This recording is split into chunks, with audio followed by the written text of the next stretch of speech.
Tenses. So యాక్చువల్గా tense అంటే meaning ఏంటంటే టైం అని అర్థం. ఒక్కోసారి టెన్స్ అంటే మీనింగ్ ఒక్కోసారి టెన్షన్ అంటారు మనోళ్ళు. టెన్షన్ అంటే ప్రెజర్, ఒత్తిడి. ఆ టెన్షన్ వేరు, ఈ టెన్స్ వేరు. సో టెన్స్ అంటే టైం అని గుర్తుపెట్టుకోండి. ఇక్కడ ప్రెజెంట్ టెన్స్ అంటే ప్రెజెంట్ టైం అని, పాస్ట్ టెన్స్ అంటే పాస్ట్ టైం అని, ఫ్యూచర్ టెన్స్ అంటే ఫ్యూచర్ టైం అని. సో ఇక్కడ ప్రతి టైంని ప్రెజెంట్ని, present time, past time, future time, వీటిని 4 రకాలుగా మళ్ళీ డివైడ్ చేశారు. ప్రతిదీ మనకి స్పోకెన్ ఇంగ్లీష్ ఓరియంటెడ్లో మనం మాట్లాడుకుంటున్నాము. సో ప్రతి టెన్స్లో మనకి కామన్గా ఉండే టెన్సెస్ ఏంటంటే simple present tense, present continuous tense, present perfect tense, present perfect continuous tense. ఇవి కామన్గా ఉంటాయి. ఏంటంటే present continuous, perfect tense, perfect continuous tense అనేది కామన్గా ఉంటుంది. ఇక్కడ కూడా చూడండి సేమ్ ఉంటాయి, కాకపోతే పాస్ట్ టైం రిఫ్లెక్ట్ చేస్తాయి. సో పాస్ట్ టెన్స్లో కూడా simple past tense, past continuous tense, past perfect tense, past perfect continuous tense. అలాగే ఫ్యూచర్ టెన్స్లో కూడా simple future tense, future continuous tense, future perfect tense, future perfect continuous tense. So ఈరోజు క్లాస్లో మనం మాట్లాడుకోబోయేది present time గురించి మాట్లాడుకుంటున్నాం, అంటే ప్రెజెంట్ టెన్స్ గురించి మాట్లాడుకుంటున్నాం. ప్రెజెంట్ టెన్స్లో కూడా ఏం మాట్లాడుకుంటున్నామంటే simple present tense. Simple present tense మనకి స్పోకెన్ ఇంగ్లీష్లో ఎంత శాతం ఉంటుందో తెలుసా మీకు? 50% స్పోకెన్ ఇంగ్లీష్ అంతా సింపుల్ ప్రెజెంట్ టెన్స్లో ఉంటుంది. 50% అంటే ఎంత ఇంపార్టెంటో ఈ యొక్క సింపుల్ ప్రెజెంట్ టెన్స్లో సెంటెన్సెస్ మేక్ చేయటము మనకు కనుక తెలిస్తే మనం ఆల్మోస్ట్ కమ్యూనికేట్ చేయొచ్చు. ఏదో చిన్న కొన్ని సిచ్యువేషన్స్ తప్పించి ప్రతి విషయంలో మనం సింపుల్ ప్రెజెంట్ టెన్స్ని యూజ్ చేస్తాం. So 50% of spoken English, conversational English okay can be in simple present tense. So దీని గురించి మనం ఇక్కడ క్లియర్గా మాట్లాడుకుందాం. సో ఎలాగ మాట్లాడుకుందామంటే ఇక్కడ చూడండి. So simple present tense. So tenses topic complete అయ్యేంత వరకు we are following one basic formula, that is SSS. So SSS formula మనం బేసిక్గా ఫాలో అవుతున్నాం. అదేంటంటే S1, S2, S3. Okay, S1, S2 and S3. S1 అంటే ఇక్కడ సిచ్యువేషన్ అని అర్థం. S2 అంటే ఇక్కడ స్ట్రక్చర్ అని అర్థం. S3 అంటే ఇక్కడ సెంటెన్స్ అని అర్థం. సో ఫస్ట్ ఏంటి మనం ఏం తెలుసుకోవాలంటే మనకి సింపుల్ ప్రెజెంట్ టెన్స్ ఇచ్చారు. సో సింపుల్ ప్రెజెంట్ టెన్స్ని ఎప్పుడు యూజ్ చేస్తాం? సిచ్యువేషన్ తెలియాలి. సింపుల్ ప్రెజెంట్ టెన్స్ని ఎప్పుడు యూజ్ చేస్తాం? సిచ్యువేషన్ తెలియాలి. S2 అంటే ఆ సిచ్యువేషన్ యూజ్ చేసి మనం సెంటెన్సెస్ ఎలా రాయాలి, దానికి స్ట్రక్చర్ కావాలి. ఇక్కడ స్ట్రక్చర్స్ ఇచ్చాను. సో S3 ఏంటంటే ఇప్పుడు S1ని S2ని కంబైన్ చేసి S3ని రాస్తాం, అంటే సెంటెన్సెస్ రాస్తాం. సో ఈ విధంగా మనం ఫాలో అవుతూ ఉంటాము. ఇప్పుడు మనము సింపుల్ ప్రెజెంట్ టెన్స్ గురించి మనం మాట్లాడుకుందాం. సో దానికంటే ముందు మీకు ఒక క్లియర్ కట్ ఇన్ఫర్మేషన్ ఏంటంటే సింగులర్ నౌన్ అంటే ఏంటి, ఫ్లోరల్ నౌన్ అంటే ఏంటో మీకు తెలియాలి. సింగులర్ నౌన్లో ఎలాంటి ప్రొనౌన్స్ వస్తాయి, ఫ్లోరల్ నౌన్లో ఎలాంటి ప్రొనౌన్స్ వస్తాయో మీకు తెలియాలి. ఇక్కడ చూడండి, సింగులర్ నౌన్ అంటే so speaks only one thing, one noun are pronoun. అంటే ఒకదాని గురించి మాట్లాడితే, ఒక వ్యక్తి గురించి, ఒక జంతువు గురించి, ఒక పక్షి గురించి, ఒక సిటీ గురించి, ఏదైనా ఒకదాని గురించి మాట్లాడితే సింగులర్ నౌన్ అని అంటాం. ఫర్ ఎగ్జాంపుల్ సింగులర్ నౌన్లో వచ్చే సింగులర్ ప్రొనౌన్స్ ఏంటంటే హీ, షీ, ఇట్. అలాగే నేమ్స్, ఒక వ్యక్తి గురించి మాట్లాడితే, కృష్ణ గురించి మాట్లాడితే సింగులర్ నౌన్. రాధా ఒకటే, కాబట్టి ఒకదాని గురించి మాట్లాడితే, ఒక వ్యక్తి గురించి మాట్లాడితే సింగులర్ నౌన్. ఫ్లోరల్ నౌన్ అంటే ఏంటంటే it speaks more than one noun are pronoun. ఒక నౌన్ కానీ ఒక ప్రొనౌన్ మోర్ దెన్ వన్. ఇక్కడ కొన్ని ఎక్సెప్షనల్ ఉన్నాయి. ఐ అంటే ఒకటే కదా సార్, దాన్ని మరి సింగులర్గా చెప్పొచ్చు కదా, ఎందుకు ఫ్లోరల్గా రాశారంటే ఇక్కడ ఐ అనేది ఎక్సెప్షనల్, అది ఫ్లోరల్ నౌన్గా కన్సిడర్ చేయండి. నెక్స్ట్ వి అనేది కూడా ఫ్లోరల్ నౌన్. ఎందుకు ఫ్లోరల్ నౌన్ అంటే వి అంటే మనము అనే దాంట్లో ఒకరికంటే ఎక్కువ ఉంటారు. అలాగే యు కూడా ఎక్సెప్షనల్. యూకి 2 మీనింగ్స్ ఉన్నాయి. ఒకటి నీవు, 2 మీరు అన్నప్పుడు ఒకరికంటే ఎక్కువ వస్తారు, నీవు అన్నప్పుడు ఒక్కరే వస్తారు. కాబట్టి యు ఈజ్ ఎక్సెప్షనల్. అలాగే దే అంటే వారు అన్నప్పుడు మోర్ దెన్ 1 వస్తారు. కృష్ణ అండ్ రాధా అన్నప్పుడు ఎంతమంది వస్తారు? 2. అంటే మోర్ దెన్ 1 ఉన్నారు కాబట్టి వీరు ఫ్లోరల్ నౌన్. సో ఇది మీరు జాగ్రత్తగా గుర్తుపెట్టుకోండి. ఇప్పుడు నేను సిచ్యువేషను, స్ట్రక్చరు, సెంటెన్స్ చెప్తాను. ఫస్ట్ వినండి, తర్వాత మీరు రాసుకునే ప్రయత్నం చేద్దారు. ఇక్కడ సిచ్యువేషన్ తెలియాలి. ఈరోజు ఒక 3 సిచ్యువేషన్స్, రేపు ఒక 3, అలాగా మనం మాట్లాడుకుందాం. ఒకేసారి అన్నీ అయితే మనకి ఎక్కువగా గుర్తుంచుకోలేము. సో కాబట్టి ఫస్ట్ సిచ్యువేషన్ ఏంటంటే టు స్పీక్ హ్యాబిచువల్ యాక్షన్స్. అంటే మనం అలవాటుగా చేసే ప్రతి పనిని మనం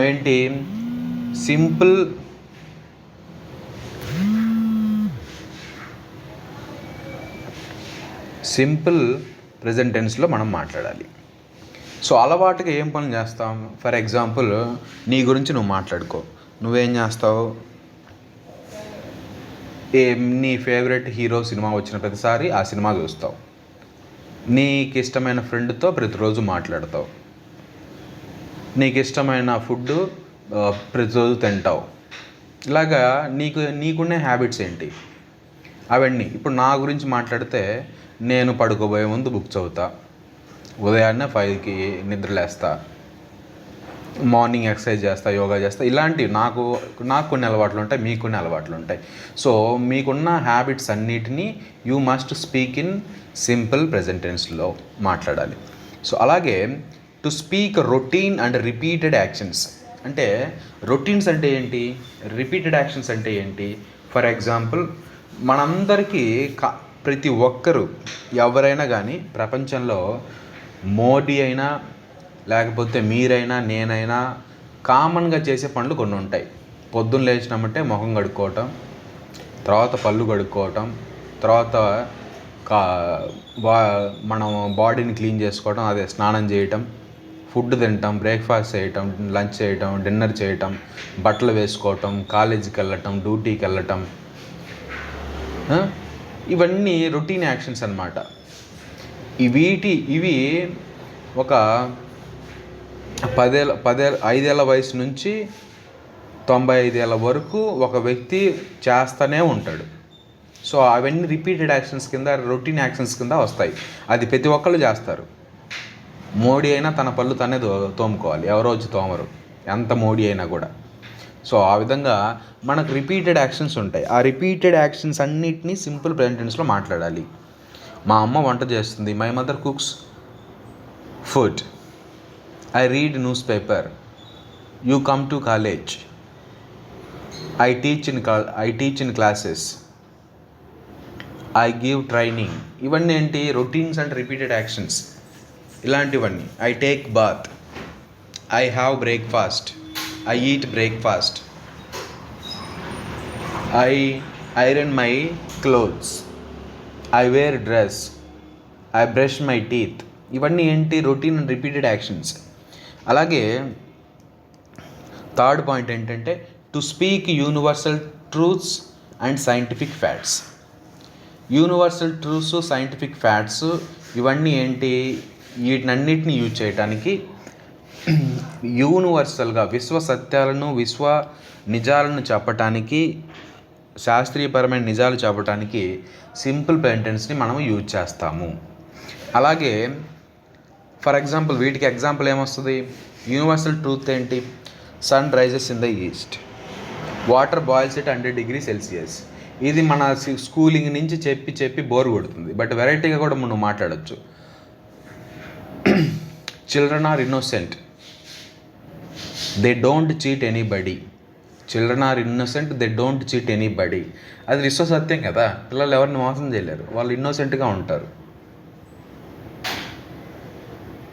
లీడర్ కెన్ సే లై, అది కూడా విశ్వసత్యం ఈ రోజుల్లో. కొంతమంది అప్పట్లో ఉన్నారు కానీ ఇప్పుడు ఎవరు లేడు. లీడర్స్ కూడా అబద్ధాలు చెప్పేస్తున్నారు. To say and right quotations అంటే కొటేషన్స్ రాయటానికి చెప్పటానికి సింపుల్ ప్రెంటెన్స్నే మోస్ట్లీ కదా అసలు సింపుల్ ప్రెంటెన్స్నే యూజ్ చేస్తారు ప్రతి ఒక్కరు. మీరు ఒక కొటేషన్ రాసినా లేకపోతే ఇంకా వెల్ నోన్ పర్సన్ ఒక కొటేషన్ రాసినా they must be in simple present tense. For example, aim at the stars at least you reach the moon. అదేంటి సింపుల్ ప్రెజెంటెన్స్లో ఉంది. ఓకే, ఇలాగా ఈ 4 సిచ్యువేషన్స్లో మనము సింపుల్ ప్రెజెంటెన్స్ని మనము యూజ్ చేస్తాము. అది ఒక క్లారిటీ. సో మీరు ఏం చేస్తారు, ఫస్ట్ ఒక సెంటెన్స్ను తయారు చేయాలంటే S2 ఏంటంటే ఇది S2.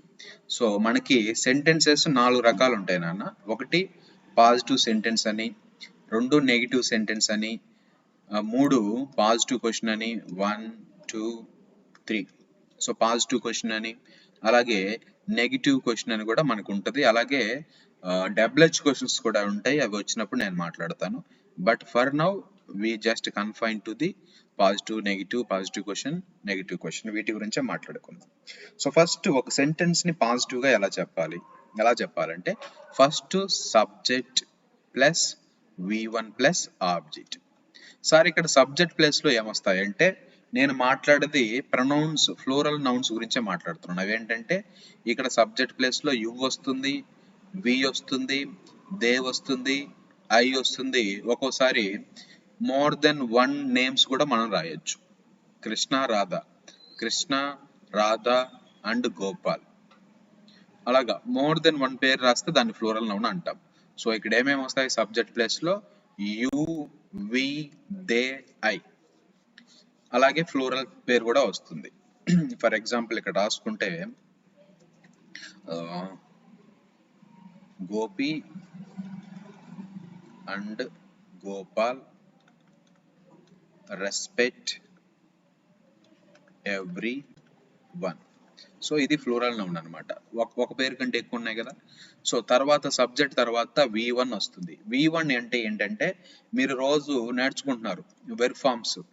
First V1, V2, V3, V4 ఇలా నేర్చుకుంటున్నారు. ఏంటంటే for example eat V1, ate V2, eaten V3, V4 eating. Okay, learned, learning. Okay, V1, V2, V3, V4. సో ఇక్కడ ఆబ్జెక్ట్ ప్లేస్లో ఏమి రావాలంటే ఆబ్జెక్ట్ ప్లేస్లో మీకు subjective case pronouns, objective case pronouns చెప్పాను. సో ఆబ్జెక్ట్ ప్లేస్లో ఏం వస్తుందంటే వెర్బ్కు తగ్గట్టు మనకి ఆబ్జెక్ట్ వస్తుంది. దాని గురించి మనము ఆబ్జెక్ట్ ప్లేస్లో మనకి ఏమొస్తాయంటే ఆబ్జెక్టివ్ కేస్ ప్రొనౌన్స్ ఏమున్నాయి మనకి ఇక్కడ మాట్లాడుకుంటే ఆబ్జెక్టివ్ కేస్ ప్రొనౌన్స్ అన్నీ వస్తాయి. ఫస్ట్ థింగ్స్ వస్తాయి, అంటే వస్తువులు రాయొచ్చు. తర్వాత వ్యక్తుల పేర్లు వస్తాయి, నేమ్స్. తర్వాత ఆబ్జెక్టివ్ కేస్ ప్రొనౌన్స్ వస్తాయి, అవేంటంటే మీ, అస్, యు, దెమ్, అలాగే హిమ్, హర్, ఇలాంటివి ఆబ్జెక్ట్ ప్లేస్లో వస్తాయి. సో ఇక్కడ చూసుకుంటే సబ్జెక్ట్ ప్లేస్లో ఐ వచ్చింది, తర్వాత V1 రెస్పెక్ట్, తర్వాత everyone. So I respect everyone, నేను ప్రతి ఒక్కరిని రెస్పెక్ట్ చేస్తాను. యూ రెస్పెక్ట్ ఎవ్రీవన్, నువ్వు అందరికి రెస్పెక్ట్ చేస్తావు. We respect everyone, they respect everyone. Gopi and Gopal respect everyone. So ఈ విధంగా మనం ఒక పాజిటివ్ సెంటెన్స్ని రాయొచ్చు. సో సేమ్ సెంటెన్స్ని నెగిటివ్లో కూడా రాయొచ్చు. నెగిటివ్ స్ట్రక్చర్ ఎలా ఉంటుందంటే సబ్జెక్ట్ ప్లస్ డు నాట్ అనేది వస్తుంది. నెగిటివ్గా మాట్లాడాలంటే నేను అందరినీ రెస్పెక్ట్ చేస్తాను, నేను అందరినీ రెస్పెక్ట్ చేయను కూడా మనం మాట్లాడవచ్చు. మాట్లాడినప్పుడు అందరినీ రెస్పెక్ట్ చేయను అనే మీనింగ్ ఎలా వస్తుందంటే డు నాట్. సబ్జెక్ట్ తర్వాత డు నాట్ రావాలి, తర్వాత V1, తర్వాత ఆబ్జెక్ట్. ఓకే, ఇక్కడ సబ్జెక్ట్ ఏంటి, వెర్బ్ ఏంటి, ఆబ్జెక్ట్ ఏంటని మీకు ఇంతకుముందు చెప్పాను. పని చేసేవాడు సబ్జెక్టు, పని వెర్బు, ఆబ్జెక్ట్ ఈ దేని నుంచి అయితే ఏదైతే పనిని తీసుకుంటుందో అది ఆబ్జెక్ట్. ఇక్కడ చూసుకుంటే ఐ అనేది సబ్జెక్ట్. ఎందుకు? రెస్పెక్ట్ ఇచ్చేవాడు ఎవడు, పని చేసేవాడు ఎవడు, ఐ. పని ఏంటి, యాక్చువల్ పని ఏంటి, రెస్పెక్ట్, గౌరవించటం, రెస్పెక్ట్. ఆ గౌరవించడం ఎవరు తీసుకుంటున్నారు? ఎవ్రీ వన్, అది ఆబ్జెక్ట్. వాటిని మీకు ఫస్ట్ బిగినింగ్ క్లాసెస్లోనే నేను చెప్పాను. సో ఇప్పుడు ఇలా నెగిటివ్ గా వచ్చినప్పుడు ఫస్ట్ సబ్జెక్ట్, తర్వాత డు నాట్, తర్వాత V1, తర్వాత ఆబ్జెక్ట్. సో అప్పుడు ఏమవుతుంది? సేమ్ సెంటెన్సెస్ నే డు నాట్ పెడతాం అంతే. So I do not respect every one, నేను ఎవరిని రెస్పెక్ట్ చేయను. You do not respect every one, నువ్వు ఎవరిని రెస్పెక్ట్ చేయవు. We do not respect every one, మేము ఎవరిని రెస్పెక్ట్ చేయము. మనం సాధారణంగా ఎవ్రీడే సిచ్యువేషన్స్ లో ఇవన్నీ మాట్లాడుతూ ఉంటాం. ఇవన్నీ రొటీన్ యాక్షన్స్, ఇవన్నీ జనరల్ యాక్షన్స్ మాట్లాడుతుంటాం కదా. I don't respect every one, we don't respect every one, they don't respect every one. వాళ్ళకి పొగరు ఉందిరా, బాగా డబ్బులు ఉన్నాయని, వాళ్ళకి బాగా పరపుతుందని, బాగా వాళ్ళు ఎవరిని కేర్ చేయరురా, వాళ్ళ దగ్గర సత్తా ఉందని, ధైర్యం ఉందని ఎవరు కేర్ చేయరు అని మనం మాట్లాడుతుంటాం. They don't respect every one because they have money, because they have power. So ఈ విధంగా మనం మాట్లాడుతూ ఉంటాం. సో తర్వాత పాజిటివ్ క్వశ్చన్ కూడా అడగొచ్చు. పాజిటివ్ క్వశ్చన్ ఎలా అడుగుతారంటే, ఫస్ట్ డూ వస్తుంది, డూ అనే వెర్బ్ వస్తుంది, డూ అనే హెల్పింగ్ వెర్బ్ వస్తుంది. నేను చెప్పే structures only for the subjects. ఏంటి? Plural noun you, we, they, I. మళ్ళీ he, she, it and singular నౌన్కి వస్తే ఆ ఒక్కదానికి వేరే స్ట్రక్చర్ ఉంటుంది. అది కూడా సింపుల్ ప్రెజెంట్ టెన్స్ లోనే, మిగతా ఏ టెన్స్ లో ఉండదు. ఈ సింపుల్ ప్రెజెంట్ టెన్స్ కొంచెం కాంప్లెక్సిటీ ఎక్కువ, మిగతా అన్ని చాలా ఈజీగా ఉంటాయి. ఇది కూడా ఏం లేదు, నేను క్లియర్ గానే చెప్తున్నాను. So next subject, V1, object, చివర్లో క్వశ్చన్ మార్క్. ఇది క్వశ్చన్ కాబట్టి చివర్లో క్వశ్చన్ మార్క్ అనేది మనం రాసేటప్పుడు పెడతాం, బట్ మాట్లాడేటప్పుడు క్వశ్చనింగ్ టోన్ తో మాట్లాడతాం. ఎలాగా? Do I respect every one, do you respect every one, do we respect every one, do they respect every one. నేను అందరినీ రెస్పెక్ట్ చేస్తానా, నువ్వు అందరినీ రెస్పెక్ట్ చేస్తావా, మేము అందరిని రెస్పెక్ట్ చేస్తామా, లేకపోతే వాళ్ళు అందరినీ రెస్పెక్ట్ చేస్తారా? Do they respect every one. అలాగే నెగిటివ్ క్వశ్చన్ లో కూడా మనం మాట్లాడొచ్చు. ఎలాగైతే నెగిటివ్ సెంటెన్స్ కి డు నాట్ వచ్చిందో, నెగిటివ్ క్వశ్చన్ కి కూడా సబ్జెక్ట్ ముందు డు నాట్ వస్తుంది, తర్వాత సబ్జెక్ట్, తర్వాత V1, తర్వాత ఆబ్జెక్ట్, చివర్లో question mark. For example, do not I respect every one, నేను ఎవరిని రెస్పెక్ట్ చేయనా. డు నాట్ అనొచ్చు, డోంట్ అని కూడా పలకొచ్చు. Don't you respect every one, don't we respect every one, don't they respect every one. So ఈ విధంగా we write some sentences in simple present tense. Do you understand now?